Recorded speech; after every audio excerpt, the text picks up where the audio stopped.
నమస్కారం. ప్రేక్షకులందరికీ శుభోదయం. ఈనాటి శుభయోగం శీర్షికన అట్ల తద్దె సందర్భంగా ఎలాంటి విధి విధానాలు పాటించాలో, తద్వారా ఎలాంటి ప్రయోజనాలు సిద్ధింపజేసుకోవచ్చో పరిశీలిద్దాం. గౌరీదేవికి ప్రీతిపాత్రమైనటువంటి అట్ల తద్దె సందర్భంగా గౌరీదేవిని పూజించి అట్లు నైవేద్యంగా సమర్పించడం ద్వారా, ముత్తైదువులకు అట్లు వాయనంగా ఇవ్వటం ద్వారా గౌరీదేవి అనుగ్రహానికి పాత్రులై సకల శుభాలను సిద్ధింపజేసుకోవచ్చు. నవగ్రహాలలో కుజుడికి ప్రీతిపాత్రమైనవి అట్లు. అట్లు తయారు చేయడానికి ఉపయోగించే మినుములు రాహుగ్రహానికి ప్రియమైనవి. అట్లు తయారు చేయడానికి ఉపయోగించే బియ్యం చంద్రగ్రహానికి ప్రియమైనవి. కాబట్టి గౌరీదేవిని పూజించి గౌరీదేవికి అట్లు నైవేద్యంగా సమర్పించడం ద్వారా గౌరీదేవి అనుగ్రహం పొందడంతో పాటుగా కుజగ్రహము, రాహుగ్రహము, చంద్రగ్రహము ఈ 3 గ్రహాలను ప్రసన్నం చేసుకోవచ్చు. ఈ 3 గ్రహాల దోష తీవ్రతను తగ్గింపజేసుకోవచ్చు. అట్ల తద్దె పర్వదినం సందర్భంగా గౌరీదేవిని ఎలా పూజించాలంటే, ముందుగా తమలపాకులో పసుపు ముద్దను ఉంచి హరిద్రా గణపతిని షోడశనామాలతో పూజించాలి. ఆ తర్వాత తమలపాకులో గౌరీదేవిని ఉంచి కలశం ఏర్పాటు చేసుకుని గౌరీదేవిని అష్టోత్తర శతనామావళి 108 నామాలు చదువుతూ ఆ గౌరీదేవికి అక్షింతలతో పుష్పాలతో పూజ చేయాలి. అలాగే పూజ చేసే సమయంలో ఒక పళ్ళెల్లో బియ్యం పోసి ఆ బియ్యంలో కొన్ని కుడుములను ఏర్పాటు చేసి ఆ కుడుముల మధ్యలో పసుపు, కుంకుమ, పుష్పాలను ఉంచి ఆ బియ్యం ఉన్నటువంటి పళ్ళాన్ని సాక్షాత్తు కైలాసం స్వరూపంగా భావించాలి. ఆ పళ్ళాన్ని పూజలో ఉంచి గౌరీదేవిని పూజించాలి. గౌరీదేవి పూజ పూర్తయిన తర్వాత గౌరీదేవికి కుడుములు నైవేద్యంగా సమర్పించాలి, అట్లు నైవేద్యంగా సమర్పించాలి. ఆ తర్వాత 10 మంది ముత్తైదువులను గృహానికి పిలవాలి, తాంబూల వాయనం ఇవ్వాలి. మహిళామణులు ఈ విధంగా అట్ల తద్దె సందర్భంగా అట్ల తద్దె నోమును నోచినట్లయితే గౌరీదేవి అనుగ్రహం వల్ల దీర్ఘ సుమంగళీతత్వం కలుగుతుంది. కుటుంబంలో సభ్యులందరూ మంచి పురోభివృద్ధిని సాధించవచ్చు. అలాగే వివాహం కావలసిన కన్యలు ఎవరైనా సరే గౌరీదేవిని పూజించి అట్ల తద్దె రోజు గౌరీదేవికి అట్లు నైవేద్యం సమర్పించినట్లయితే మనసుకు నచ్చిన వ్యక్తిని జీవిత భాగస్వామిగా పొందవచ్చు. అలాగే అట్ల తద్దె సందర్భంగా అట్లు వాయినం ఇచ్చే మహిళామణులు, అట్లు వాయినం తీసుకునే మహిళామణులు ఉపవాసం ఉంటే ఉత్తమ ఫలితాలు కలుగుతాయి. పూజ పూర్తయిన తర్వాత ముత్తైదువులకు వాయినం ఇచ్చినటువంటి అట్లను స్వీకరించి ఉపవాస దీక్షను విరమించుకోవచ్చు. పార్వతీదేవి మొట్టమొదటిసారిగా పరమేశ్వరుణ్ణి భర్తగా పొందటానికి ఈ వ్రతాన్ని ఆచరించింది కాబట్టి దీన్ని చంద్రోదయ గౌరీ వ్రతం అనే పేరుతో పిలుస్తారు. వివాహం కావలసిన కన్యలు వివాహ సిద్ధికి, వివాహమైనటువంటి మహిళామణులు దీర్ఘ సుమంగళీతత్వాన్ని సిద్ధింపజేసుకోవటానికి ఇలా అట్ల తద్దె రోజు గౌరీదేవిని పూజించాలి. ఈరోజు 10 రకాలైనటువంటి పండ్లు ఆహారంలో స్వీకరించటం, 10 సార్లు ఊయలలోగటం, 10 సార్లు తాంబూలం వేసుకోవటం, ఇలా ప్రత్యేకమైన విధి విధానాలు పాటించడం ద్వారా కూడా సకల శుభాలను సిద్ధింపజేసుకోవచ్చు. రేపటి శుభయోగం శీర్షికన సంకష్టహార చతుర్థి సందర్భంగా ఎలాంటి విధి విధానాలు పాటించాలో, తద్వారా ఎలాంటి ప్రయోజనాలు సిద్ధింపజేసుకోవచ్చో పరిశీలిద్దాం. నమస్కారం.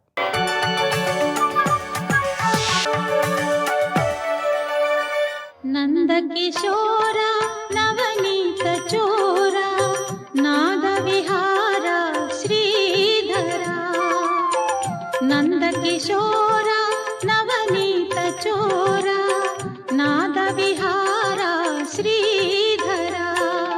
గర్భనరకం మామూలు కాదు, అదేదో నూనెలో వేయిస్తారు, ఉడుకుతున్న నీళ్ళల్లో వేస్తారని అవన్నీ అక్కడ ఉంటాయి. మూసేసినటువంటి దానిలో ఎన్ని రకాల భయంకరమైన వేడి, వేదన ఎన్ని అనుభవించాలో అవి అనేక గీతల్లో చెప్పారు. ఈ గీతలో భగవానుడు ఈ మాత్రం చెప్పి ఊరుకున్నాడు, కానీ పురాణాల్లో ఇతర గీతల్లో పిండోత్పత్తి ప్రకరణం అని ఒక ప్రత్యేకమైన అధ్యాయం చెప్తారు.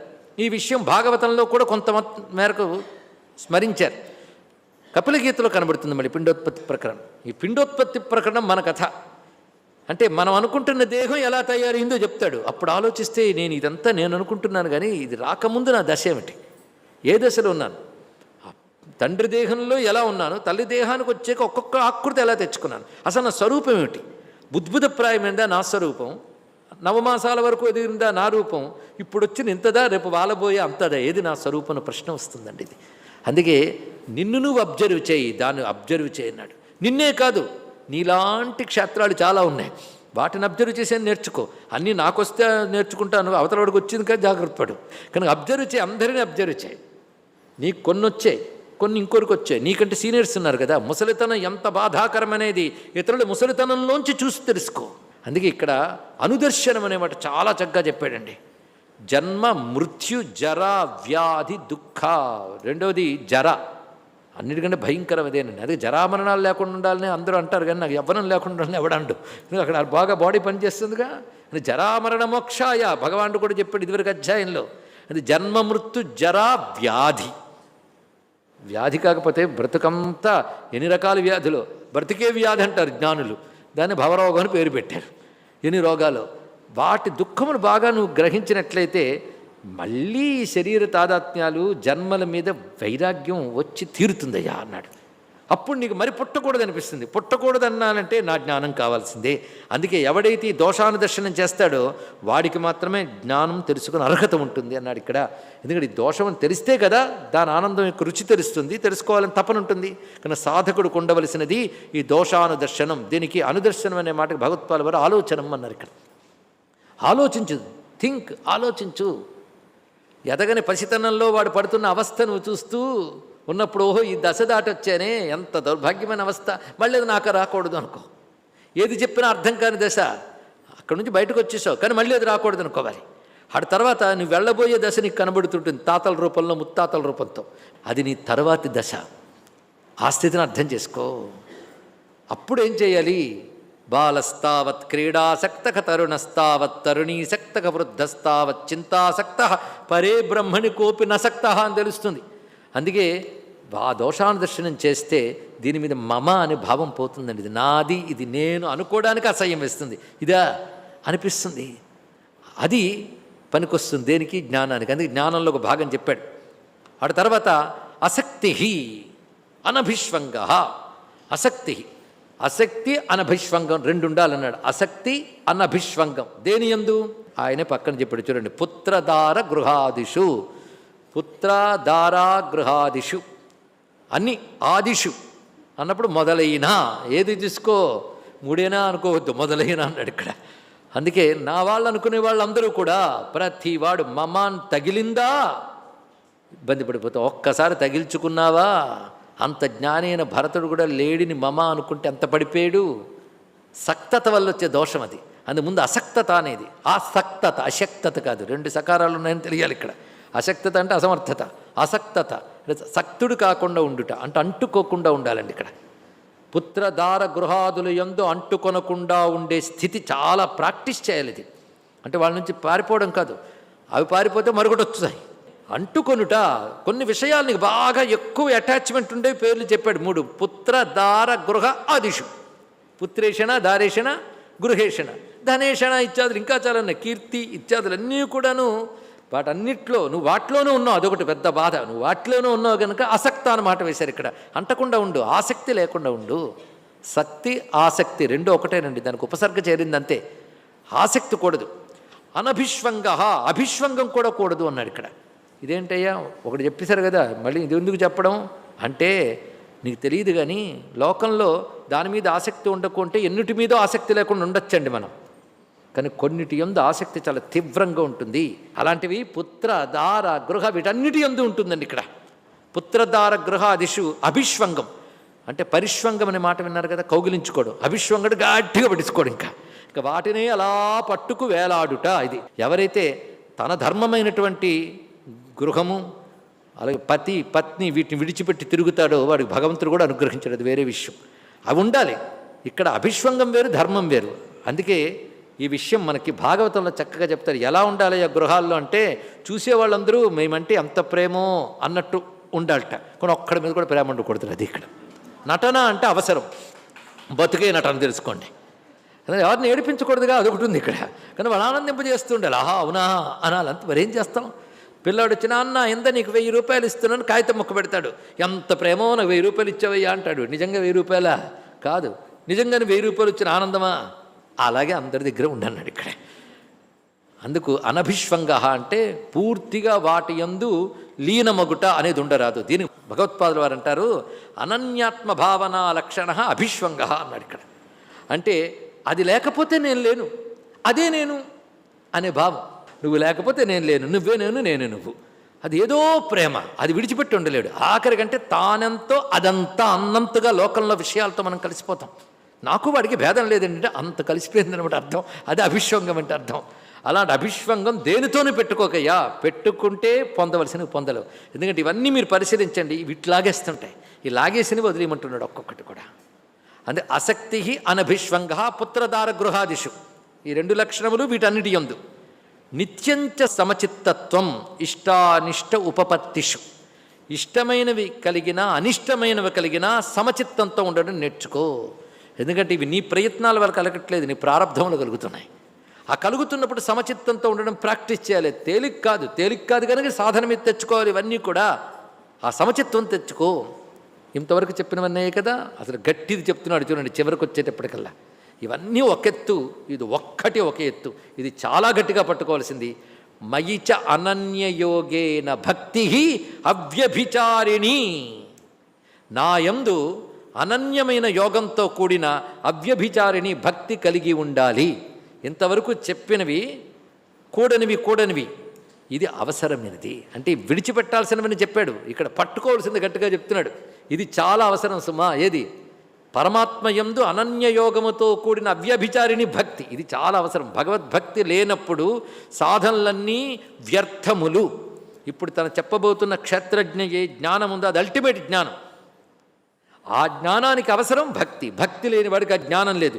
అంతేగాని జ్ఞానం వచ్చిందని భ్రాంతతే భక్తిని తీసేయండి అంటే వాడిని తీసేయండి, మీరేం పర్వాలేదు ఇక్కడ.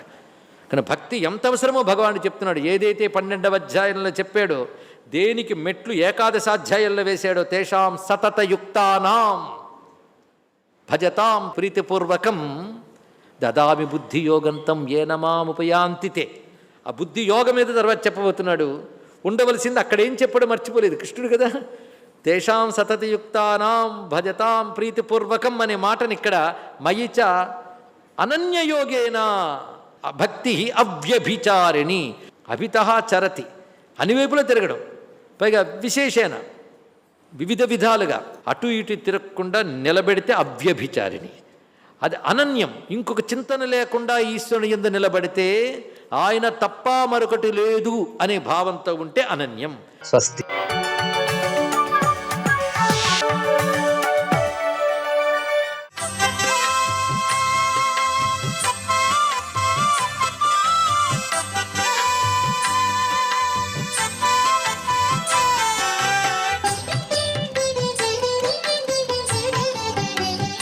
ఓం నమో నారాయణాయ, ఓం నమఃశివాయ, శ్రీమాత్రే నమః.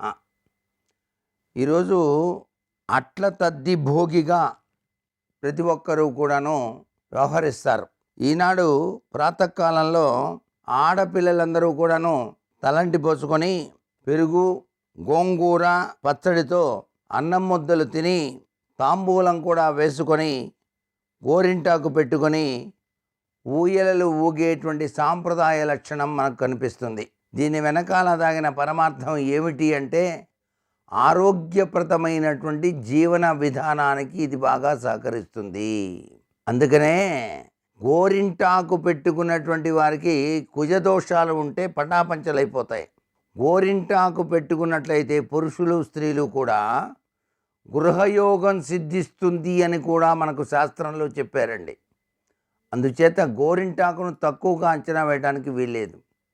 గోరింటాకు పెట్టుకున్నటువంటి వ్యక్తి జీవితంలో గృహయోగాలు అత్యధికంగా వచ్చి తీరతాయి సుమా అంటోంది శాస్త్రం. అంతేకాకుండా ఆరోగ్యప్రదమైనటువంటి గోళ్ళు చక్కగా ఉండటానికి, మనం అందంగా జీవితాన్ని కొనసాగించడానికి కూడాను ఈ యొక్క పండగల వెనకాల దాగిన పరమార్థ లక్షణాన్ని ప్రతి ఒక్కరూ కూడాను అవగాహన చేసుకోవాలి. ఈ విధమైనటువంటి అవగాహన చాతుర్యం వల్లనే వివాహం కానటువంటి వారు ఎవరైనా సరే చిన్న పిల్లలకు పిలిచి గోరింటాకును పెట్టి తాంబూలం గనక ఇచ్చినట్లయితే తప్పనిసరిగా వివాహంలో సంభవించేటువంటి ఆలస్యం తొలగిపోయి త్వరగా వివాహం కూడాను కలగటానికి ఆస్కారం ఉంది అనేటువంటి ఒక విధి విధానం కూడాను మనం గమనించాల్సి ఉంటుంది. కాబట్టి ఈరోజు చేసేటువంటి చిన్ని పని వెనకాల దాగిన పరమార్థం, ఆచార సంప్రదాయాల్లో దాగిన గొప్ప విశేష లక్షణంగా గ్రహిద్దాం. సర్వే జనా సుఖినో భవంతు.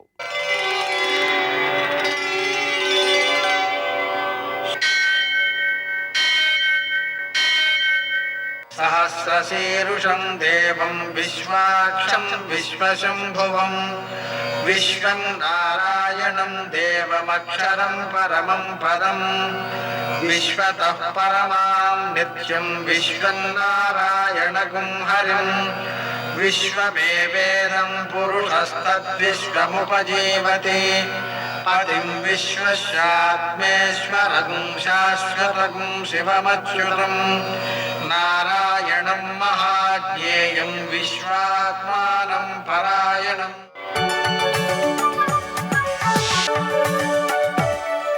सूर्यशौर्यमथेन्दुरिन्द्रपदवी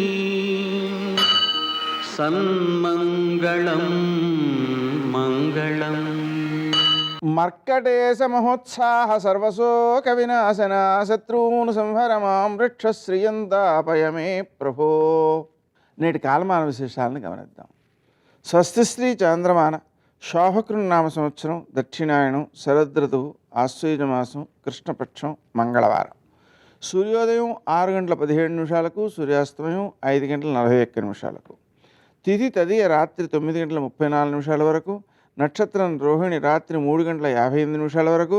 వర్జం రాత్రి 7:59 నుంచి 9:35 వరకు. దుర్ముహూర్తం ఉదయం 8:34 నుంచి 9:19 వరకు. మరల రాత్రి 10:44 నుంచి 11:34 వరకు. అమృతకాలం రాత్రి 12:46 నుంచి 2:22 వరకు. రాహుకాలం మంగళవారం కాబట్టి మధ్యాహ్నం 3 నుంచి 4:30 వరకు. అష్టకవర్గరీత్యా శుభప్రదమైన సమయం ఉదయం 7:20. నేటి విశేషం అట్లతద్దె మంగళవారం. అట్లతద్దె సందర్భంగా దీన్ని చంద్రోదయోమావ్రతం అని పిలుస్తారు. చంద్రోదయం రాత్రి 7:55 జరుగుతుంది. ఈ రోజున తెల్లవారుజామునే లేచి కన్నెపిల్లలు చక్కగా తలంటు స్నానం చేసి తరువాత కొన్ని వంశాచారాలను అనుసరించి సద్దన్నం తినేస్తారు. తర్వాత ఆడుకుంటారు. పొగలల్లా ఏమీ తినరు, ఉపవాసం ఉంటారు.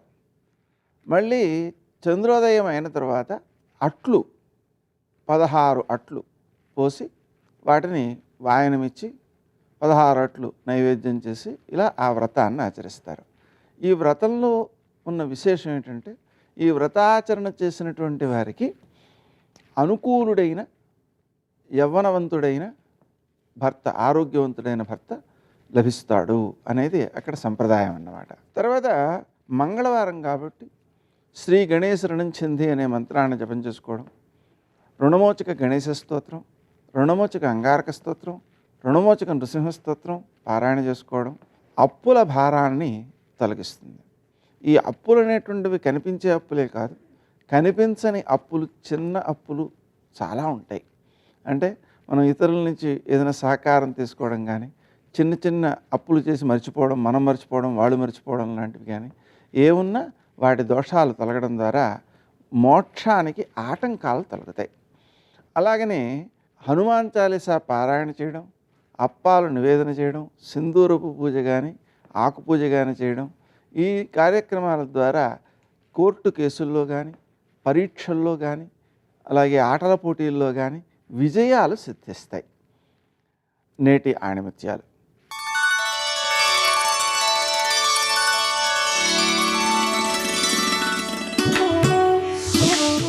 మన ఆలోచన సరి అయినప్పుడు మార్గాలు కూడా సుగమంగా ఉంటాయి.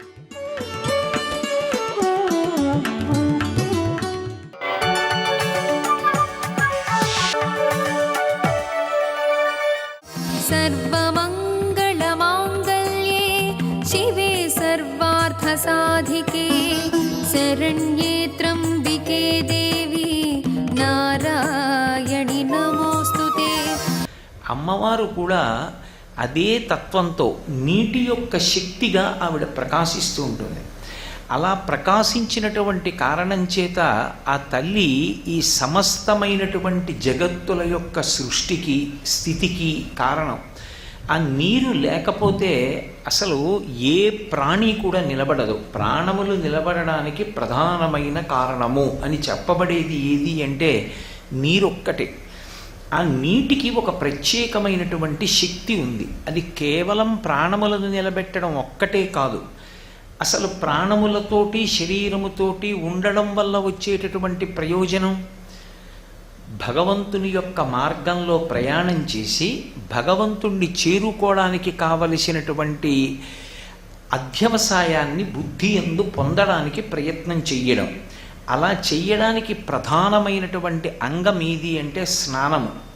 ఆ స్నానమునకు అత్యంత ఉపయుక్తమైనది ఇది అంటే నీరు ఒక్కటే. అందుకే ఋగ్వేదంలో నీటికి సంబంధించి చాలా గొప్ప విశేషంగా చెప్పేటటువంటి మంత్రం ఒకటి ఉంది. ఆ మంత్రంలో అంటారు, ఆపోహో విశ్వస్య భేషజీ అని పిలుస్తారు. ఆపో అంటే నీళ్లు, విశ్వస్య భేషజీ స్థాస్త్వా ముంచంతు క్షేత్రియాత్ అంటారు. అంటే ఈ నీరు ఏం చేస్తుంది అంటే అది విశ్వస్య భేషజీ, విశ్వమునంతటినీ కూడా బ్రతికింప చేయగలిగినటువంటిది నీరే. అటువంటి నీరు దాని వలన వచ్చేటటువంటి ఉపయోగమేమి అంటే దాన్ని శరీరం మీద పోసుకుని స్నానం చేసినప్పుడు భగవంతుని యొక్క ఉపాసన చెయ్యడానికి కావలసినటువంటి శౌచమును అనుగ్రహిస్తుంది. శరీరమునకు శౌచం ఉండాలి. శౌచం ఎందుకు తెచ్చుకోవాలి అంటే అశౌచం పోగొట్టుకోవడానికి. అశౌచము మన ప్రయత్నం అక్కర్లేదు, ఎప్పుడూ ఉంటుంది. శౌచము ప్రయత్నం చేత అశౌచాన్ని పోగొట్టుకొని పొందాలి. అసలు అశౌచం ఎందుకు కలుగుతుంది అంటే శరీరం నవరంధ్రములతో ఉంటుంది. ప్రధానమైన రంధ్రములు 9 రంధ్రములు, మిగిలినవి కొన్ని కోట్ల రంధ్రములు ఉంటాయి. రోమకూపములన్నీ రంధ్రములే అని చెప్తుంది శాస్త్రం. ఈ వెంట్రుకల యొక్క మొదళ్ళు ఎక్కడుంటాయో అవి కూడా రంధ్రములే. అందుకే అందులోంచి స్వేదము ఉద్భుతమవుతుంది, చెమట వస్తుంది. శాస్త్రం ఏం చేసిందంటే శౌచం నిలబెట్టుకోవడానికి 7 విధ స్నానాలు నిర్ణయం చేసింది. అందులో అన్నిటికన్నా పవిత్రమైనటువంటి స్థితిని ఇవ్వగలిగినది, శరీరమునకు పట్టి ఉన్నటువంటి అశౌచాన్ని తొలగించగలిగినటువంటిది వారుణ స్నానము అంటారు. వారుణ స్నానము అంటే నీటి యందు మజ్జనము చేయుట. దానికి ఎంత లోతు వరకు వెళ్ళి నిలబడాలి, ఎంత లోతు కన్నా తక్కువలో నిలబడకూడదు కూడా శాస్త్రం చెప్పింది. అందరూ కలిసి ప్రవహిస్తున్న నీటిలోకి వెళ్ళారనుకోండి, వాళ్ళ పొడుగుని బట్టి నాభీస్థానం వరకు నీటి ప్రవాహం ఉండే పర్యంతమే నిలబడాలి తప్ప అది దాటి 1 అడుగు వెళ్ళవద్దు. ఎక్కడ వరకు వెళ్ళాలి అంటే ఒక్క నాభీస్థానం వరకు నీళ్లు వచ్చే పర్యంతమే వెళ్ళాలి. వెళ్ళి ఆ నీటి యందు 3 మార్లు మజ్జనం చేసి నిలబడతారు. ఎందుకని అంటే నీరు పొత్తికడుపు భాగాన్ని తగులుతున్నప్పుడు, ప్రవహిస్తున్నప్పుడు చాలా మృదువుగా ముట్టుకుంటుంది ఆ ఉపరితలాన్ని. అలా ఉపరితలాన్ని మృదువుగా ముట్టుకున్నటువంటి కారణం చేత, జలస్పర్శ కలిగినటువంటి కారణం చేత నాడీ మండలం తేజోమయం అవుతుంది. తేజోమయమై మంచి ఉత్సాహాన్ని పొందుతాడు. మనస్సు సత్వగుణంతో భగవంతుని వైపుకి నడుస్తుంది. అలా నడిపించగలిగినటువంటి శక్తి ఒక్క వారుణ స్నానము అంటే నీటి యందు స్నానానికి ఆ ప్రత్యేకత. అందుకే సంకల్పం ఒడ్డున చెప్పుకుని బొడ్డు వరకు ప్రవాహం వచ్చేటంత పర్యంతము నడిచి వెళ్ళి అందులో 3 మాట్లు తల ముంచుతారు. అంటే శరీరం అంతా ములుగుతుంది. 3 మాట్లు మునిగి పైకి లేచి బయటికి వచ్చేస్తారు. అలా వచ్చేటప్పుడు మళ్ళీ ఈశ్వరానుగ్రహం పరిపూర్ణం చేసుకోవడానికి మృత్తికా మంత్రాలు ఉన్నాయే, అవి అశ్వక్రాంతే రథక్రాంతే విష్ణుక్రాంతే వసుంధర శిరసాధారయిష్యామి రక్షస్వ మాం పదే పదే సహస్రపరమాదేవి శతమూలా శతాంకుర సర్వగం హరతు మే పాపం దూర్వాదు స్వప్ననాశిని అని ఆ గరిక తెచ్చి తల మీద పెట్టుకుని కొద్దిగా మట్టి తీసి ఒంటికి రాసుకుని నీటిలోకి ప్రవేశిస్తారు. సర్వం శ్రీ ఉమామహేశ్వర పరబ్రహ్మార్పణమస్తు. స్వస్తి.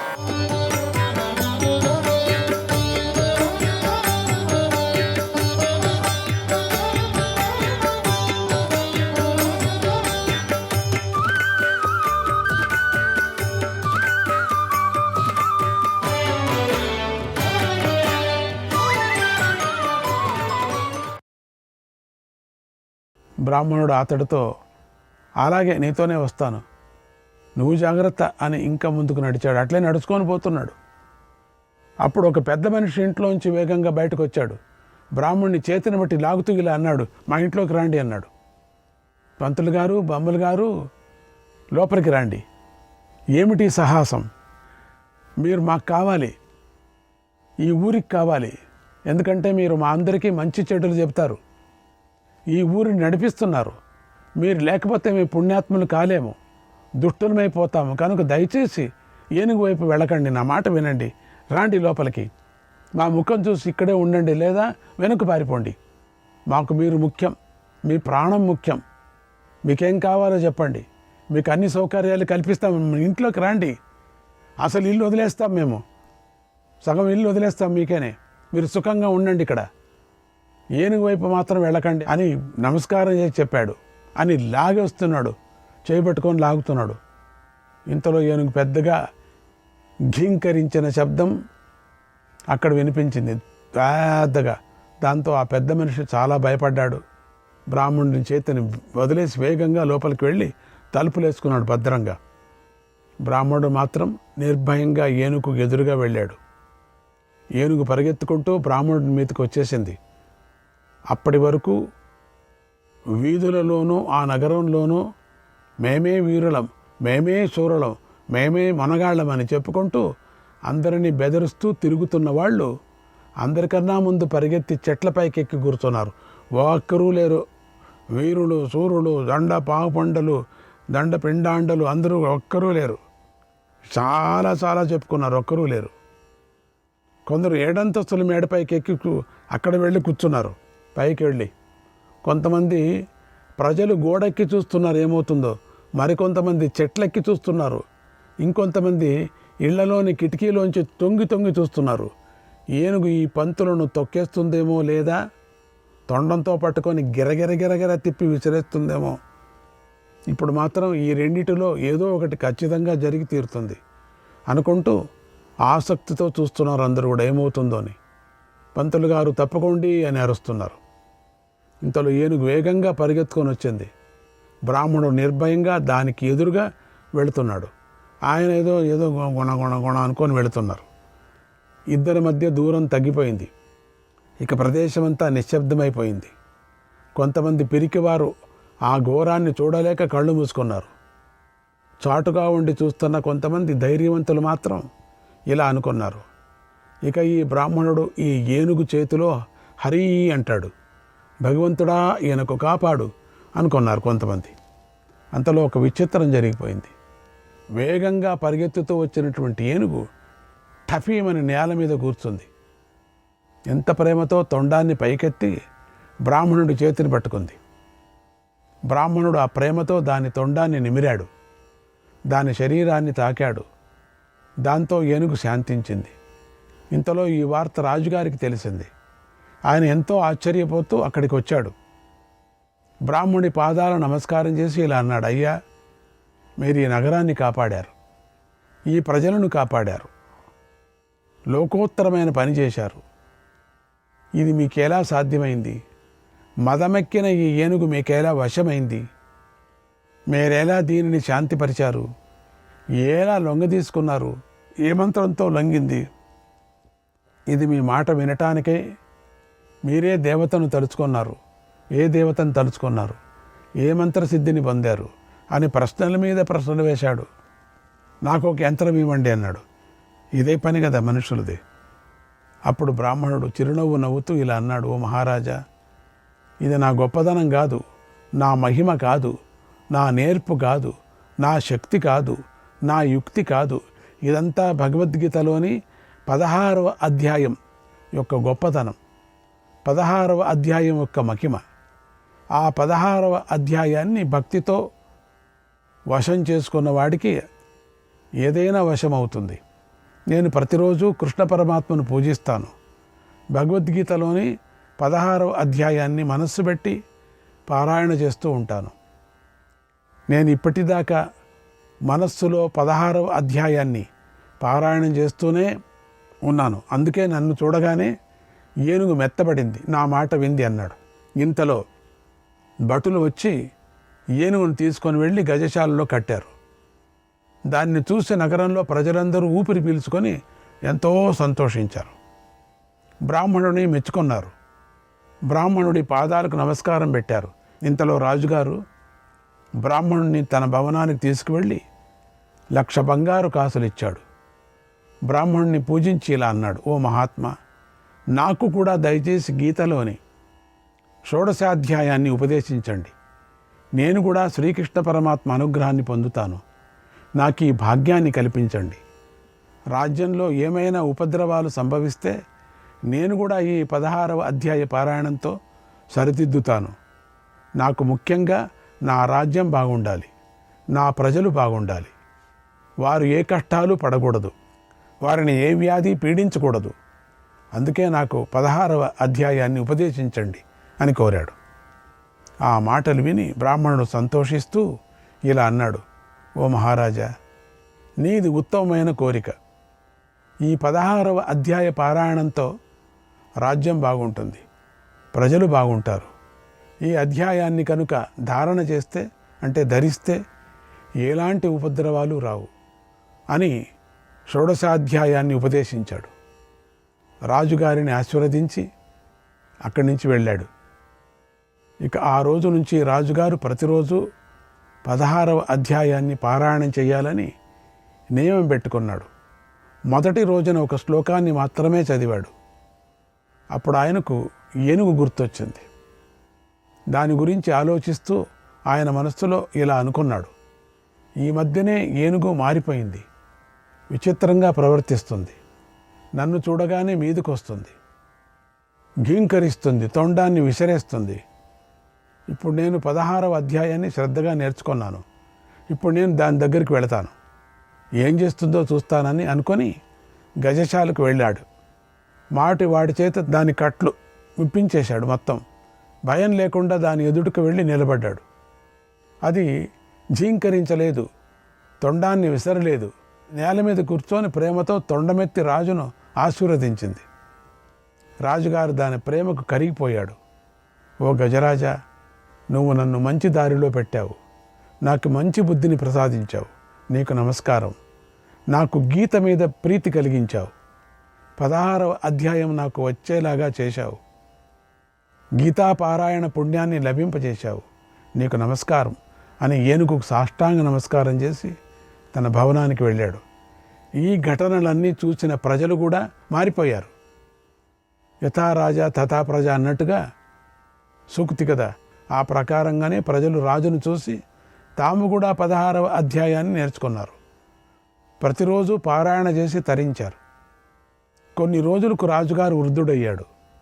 16వ అధ్యాయమే నాకు కల్పవృక్షం, అదే నన్ను నడిపిస్తుంది, అదే నా కుమారుణ్ణి కూడా నడిపించుగాక, ఈ రాజ్యాన్ని చల్లగా చూసుగాక అని భావించాడు. ఒక మంచి రోజున కొడుకుకు రాజ్యాన్ని అప్పగించాడు. చేయవలసిన బాధ్యతలు చెప్పి రాజును చేశాడు. మంత్రిగారి సలహాలు తీసుకుంటూ పాలించమన్నాడు. తర్వాత తన మనస్సును గీతలోని 16వ అధ్యాయ పారాయణం మీదే పూర్తిగా నిలిపాడు. పారాయణ చేస్తూ చేస్తూ ఒకనాడు పరమపదాన్ని పొందాడు. కనుక ఓ పార్వతి, ఇది 16వ అధ్యాయ మహిమ. దీనిని ఎవరైతే భక్తితో పారాయణ చేస్తారో వారికి గజ సమానమైన బలం లభిస్తుంది, అమిత ధైర్యం వస్తుంది, సకల సుఖాలను పొందుతారు, చివరికి మోక్షాన్ని కూడా పొందుతారు అని బోధించాడు పరమేశ్వరుడు. శ్రీకృష్ణాయ పరమాత్మనే నమః. 17వ అధ్యాయం శ్రద్ధాత్రయ విభాగ యోగం. ఈ శ్రద్ధాత్రయ విభాగ యోగం చాలా అద్భుతమైనటువంటిది. ఇది కూడా చాలా శక్తివంతమైనటువంటిది. కృష్ణుడు జగద్గురువు, ఆయనవన్నీ చమత్కారాలే. లోకానికి సరి అయిన దారి చూపించేందుకే ఆయన అటువంటి చమత్కారాలు చేస్తూ ఉంటాడు. మనం అట్లా అనుకోకూడదు, ఇంత చమత్కారాలు చేస్తున్నాడే అని. ఈ 16వ అధ్యాయం చివరలో ఆయన తస్మాత్ శాస్త్రం ప్రమాణం తే, ఓ అర్జున, శాస్త్రం చూడకుండా కర్మ చేస్తే ప్రయోజనం ఉండదు అన్నారు. కనుక నీకు శాస్త్రమే ప్రమాణం అవ్వాలి అని విడిచిపెట్టాడు. అర్జునుడు మంచి శిష్యుడు కదా, అందుకే ఆ భగవద్వాక్యంలో అర్జునుడికి ప్రశ్నించే అవకాశం దక్కింది. ఆ ప్రశ్న బీజాన్ని పట్టుకొని అర్జునుడు అడుగుతున్నాడు. అందుకే ఈ అధ్యాయము అర్జున ఉవాచతో ప్రారంభమైంది. శాస్త్రం తెలుసుకోకుండా శ్రద్ధగా కర్మ చేసే వారికి కలిగే ఫలం ఏమిటి అని అర్జునుడు అడగబోతున్నాడు. పూర్వాధ్యాయం చివరిలో శాస్త్రంతో చూసి చేసే వారికే ఫలం కలుగుతుందని భగవంతుడు సూచనప్రాయంగా చెప్పాడు కదా. ఇక్కడ అర్జునుడు ప్రశ్నను తెలివిగా సంబోధిస్తున్నాడు. భగవంతుడా, ఒకడు ఆస్తికుడు ఉన్నాడు, వాడికి శాస్త్రం తెలియదు, కానీ కర్మ మాత్రం శ్రద్ధగా చేస్తున్నాడు. అటువంటి వాడికి ఏ గతి కలుగుతుంది అనే ప్రశ్నను అర్జునుడు వేయబోతున్నాడు.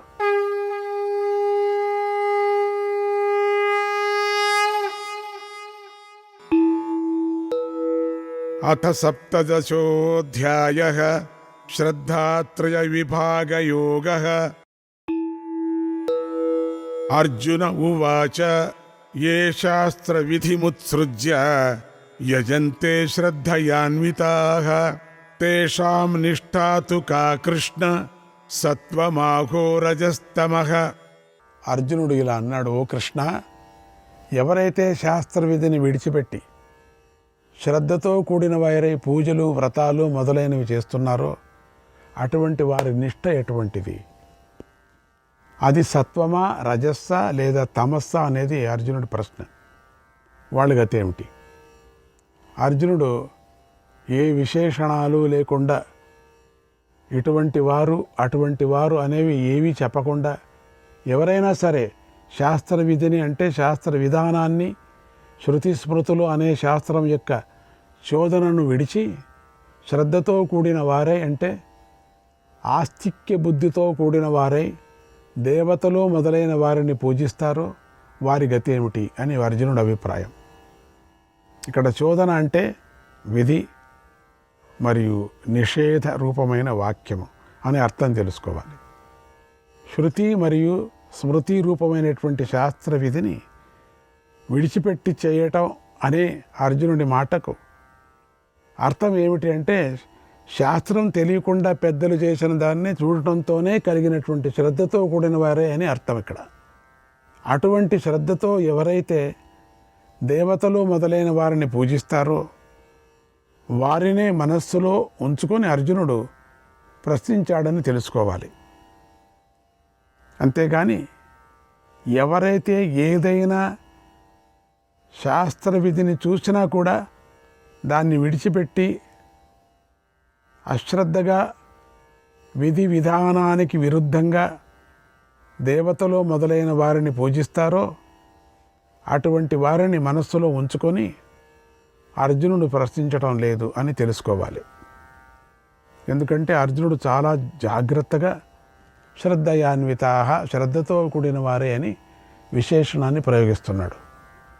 దేవతలు మొదలైన వారిని పూజించటంలో విధి విధానాన్ని చూపించే అటువంటి శాస్త్రవాక్యం కనిపించినా దాన్ని విడిచిపెట్టి అశ్రద్ధతో దేవాది పూజల్లో శ్రద్ధతో కూడిన వారై అనే అర్థాన్ని కల్పించి చెప్పే అవకాశమే లేదు. శాస్త్రంలో అశ్రద్ధ దేవాది పూజలతో శ్రద్ధ అనేది ఏకకాలంలో ఎట్లా కుదురుతుంది? ఎలా కుదురుతుంది? కుదరదు కదా. ఒకవేళ అర్జునుడి అభిప్రాయం అదే అయి ఉంటే అకస్మాత్తు శ్రద్ధయాన్వితాః అశ్రద్ధయాన్వితాశ్చ అని ఉండేవాడు కదా. కానీ ఆయన అనలేదే. ఆయన ప్రశ్న శ్రద్ధ గురించే కానీ అశ్రద్ధ గురించి కాదు. అర్జునుడి ప్రశ్నలో నిష్ఠ అనే పదానికి అవస్థ, అవస్థానం అని అర్థం చెప్పుకోవాలి. శాస్త్రం తెలియని వారు శ్రద్ధగా పూజిస్తే వారికి ఏ ఫలం కలుగుతుంది అనే విషయం తెలుసుకోవాలి. వారికి సత్వమే స్థానమే ఉంటుందా, లేదా రజోగుణమా, లేదా తమో గుణంగా స్థానమే ఉంటుందా? వారు చేసే పూజ సాత్వికమా, రాజసమా, తామసమా, ఏది అని తెలుసుకోవటానికి అర్జునుడు ఇష్టపడ్డాడు. అర్జునుడు గొప్ప శిష్యుడు, ఉత్తమ సాధకుడు మాత్రమే గాక మంచి మనస్సు కల దయామయుడైన జీవుడు. అతడు మొత్తం రాజ్యమంతా తిరిగాడు. అప్పుడు అన్ని రకాల ప్రజలను చూశాడు. అంటే పొట్ట చీల్చినా కూడా అక్షరం ముక్కలేని వారిని చూశాడు. కానీ వాళ్ళు వారి పెద్దలు ఆచరించినట్టుగా చూసి తెలుసుకొని శ్రద్ధగా ఆచరిస్తున్నారు. వారి శ్రద్ధలో మాత్రం అర్జునుడికి ఏ లోపమూ కనిపించలేదు. అటువంటి అమాయక ప్రజల్ని కూడా దృష్టిలో ఉంచుకొని అర్జునుడు ఈ ప్రశ్న వేశాడు. ఈ అర్జునుడి ప్రశ్న సామాన్య విషయమైంది. దీనిని విభాగం చేయకుండా సమాధానం చెప్పడం సాధ్యపడదు. అందుకే భగవంతుడు ఇలా అంటున్నాడు. ఇక్కడ భగవంతుడు ప్రశ్నలు ఎలా అర్థం చేసుకోవాలో చూపిస్తున్నాడు. కొన్నిసార్లు ప్రశ్నలే బాగున్నాయి అనిపిస్తాయి, దానికి సమాధానమే అక్కరలేదు అని కూడా అనిపిస్తుంది. సామాన్యులు ఇటువంటప్పుడే తప్పులు చేస్తారు. కానీ శ్రీకృష్ణుడు సామాన్యుడా? ఆయన పరమాత్మ, జగద్గురు. అందుకే వెంటనే అర్జునుడి ప్రశ్నకు 3 డైమెన్షన్లో చూశాడు. కనుకనే త్రివిధ అని తన సమాధాన్ని ప్రారంభిస్తున్నాడు. శ్రీభగవానువాచ త్రివిధా భవతి శ్రద్ధా దేహినాం సా స్వభావజ సాత్వికీ రాజసీ చైవ తామసీ చేతి తాం శృణు. భగవంతుడు ఇలా అన్నాడు, అర్జున, దేహదారుల యొక్క స్వభావంతో పుట్టిన ఆ శ్రద్ధ సాత్వికము, రాజసము మరియు తామసము అని 3 విధాలుగా ఉంది. దాని గురించి చెబుతాను విను అని భగవంతుడు సమాధానం ప్రారంభించాడు. అర్జునుడు ఏ అవస్థ గురించి అడిగాడో అది శాస్త్రాన్ని విడిచిపెట్టినది, అంటే శాస్త్రం తెలియనిది, కానీ శ్రద్ధతో కూడినది. అర్జునుడు సామాన్య శ్రద్ధను గురించి అడిగాడు, కానీ కృష్ణ పరమాత్మ విశేష శ్రద్ధ గురించి చెబుతున్నాడు. అందుకే దీనిని శ్రద్ధాత్రయ విభాగ యోగం అని పేరు వచ్చింది. శ్రద్ధ 3 విధాలుగా ఉంటుంది. వేరొక జన్మలో చేసిన ధర్మము మొదలైన సంస్కారాలు మరణకాలంలో అభివ్యక్తం అవటాన్ని స్వభావం అని పిలుస్తారు. అటువంటి స్వభావంతోనే ఎవరికైనా శ్రద్ధ అనేది కలుగుతుంది. సత్వగుణంతో అభివ్యక్తమైన శ్రద్ధ సాత్విక శ్రద్ధ అనబడుతుంది. ఇదే దేవతా పూజ. దేవతా పూజ మొదలైనవే విషయంగా కలిగినటువంటి దీని శ్రద్ధ అని చెప్పుకోవాలి. రజోగుణంతో అభివ్యక్తమైన శ్రద్ధ రాజస శ్రద్ధ అనబడుతుంది రజోగుణంతో. ఇది యక్ష రాక్షస పూజ మొదలైనవే విషయంగా కలదై ఉంటుంది. రాక్షస పూజలాగా ఉంటుంది. అది భయంకరంగా ఉంటుంది. మధ్యరాత్రిలో ప్రారంభమవుతుంది అది అని చెప్పుకోవచ్చు. భయం పుట్టిస్తుంది. తమస్సుతో అభివ్యక్తమైనటువంటి శ్రద్ధ తామస శ్రద్ధ అనబడుతుంది. ఇది ప్రేత పిశాచాలు మొదలైన వాటి పూజ మొదలైన వాటినే విషయంగా కలిగి ఉంటుంది. అభివ్యక్తం అంటే ఫలాన్ని ప్రారంభించటం అని అర్థం. శ్రద్ధ ఇలా 3 విధాలుగా ఉంటుంది. ఆ శ్రద్ధను గురించి విస్తారంగా చెబుతాను విను అని భగవంతుడు అంటున్నాడు. ఈ విధంగా సామాన్యంగా అడిగిన ప్రశ్నకు సామాన్యంగానే సమాధానం చెప్పి ఇప్పుడు విశేషంగా సమాధానం చెబుతున్నాడు. ఈ వివరణకు మూలం ఏమిటంటే బృహదారణ్యకంలో ఆత్మన్యేవాత్మానం పశ్యేత్ అనే మాట ఉంది. దానికి అర్థం ఏమిటంటే సాధకుడు శ్రద్ధతో కూడిన వాడై ఆత్మయందే ఆత్మను దర్శించాలి అని అర్థం. ఈ విధంగా శ్రద్ధగా చేసే ఆత్మదర్శనాన్ని సాధనాల్లో గొప్పదిగా చెబుతూ ఉన్నప్పుడు దానికి రాజసత్వాన్ని తామసత్వాన్ని ఎలా చెబుతారు అనే ప్రశ్న కలగవచ్చు. దానికోసమే భగవంతుడు ఇలా సమాధానం చెప్తున్నాడు. శ్రీకృష్ణాయ పరమాత్మనే నమః.